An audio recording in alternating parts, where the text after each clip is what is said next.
ప్రముఖ విమానయాన సంస్థ ఎయిర్ ఇండియాపై కేంద్ర వ్యవసాయ శాఖ మంత్రి శివరాజ్ సింగ్ చౌహాన్ మండిపడ్డారు. ఇటీవల భోపాల్ నుంచి ఢిల్లీకి ప్రయాణించిన సమయంలో తనకు విరిగిపోయిన సీటు కేటాయించారని ఆగ్రహం వ్యక్తం చేశారు. ఇలాంటి చర్యలు ప్రయాణికులను మోసం చేయడమే అవుతుందని విమర్శించారు.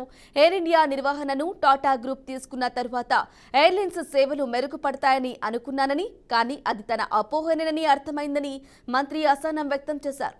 ఈ మేరకు ట్వీట్ కూడా చేశారు.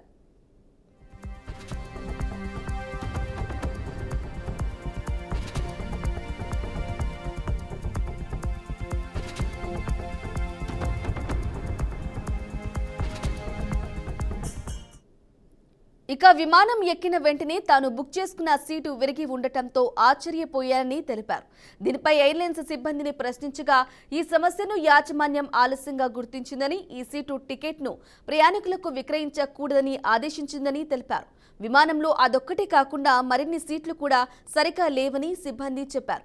తోటి ప్రయాణికులు తమ సీట్లలో కూర్చోమని ఆఫర్ చేశారని అన్నారు. కానీ వారికి ఇబ్బంది కలిగించడం ఇష్టం లేక తాను అదే విరిగిపోయిన సీట్లోనే గంటన్నర పాటు కూర్చుని ప్రయాణించారని తెలిపారు.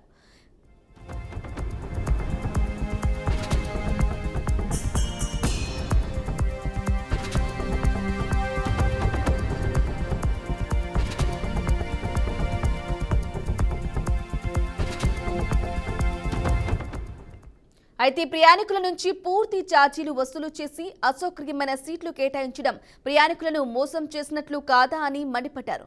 భవిష్యత్తులో అయినా ఎయిర్ ఇండియా యాజమాన్యం తమ ప్రయాణికులను ఇటువంటి అసౌకర్యానికి గురికాకుండా చర్యలు తీసుకుంటుందా, లేదంటే వారి అవసరాన్ని సొమ్ము చేసుకోవటానికి వాడుకుంటుందా అని ప్రశ్నించారు. ఇక కేంద్ర మంత్రి ట్వీట్పై ఎయిర్లైన్స్ స్పందించింది. ఆయనకు కలిగిన అసౌకర్యానికి క్షమాపణలు చెప్పింది. భవిష్యత్తులో ఇటువంటి ఘటనలు జరగకుండా తగిన చర్యలు తీసుకుంటామని వెల్లడించింది.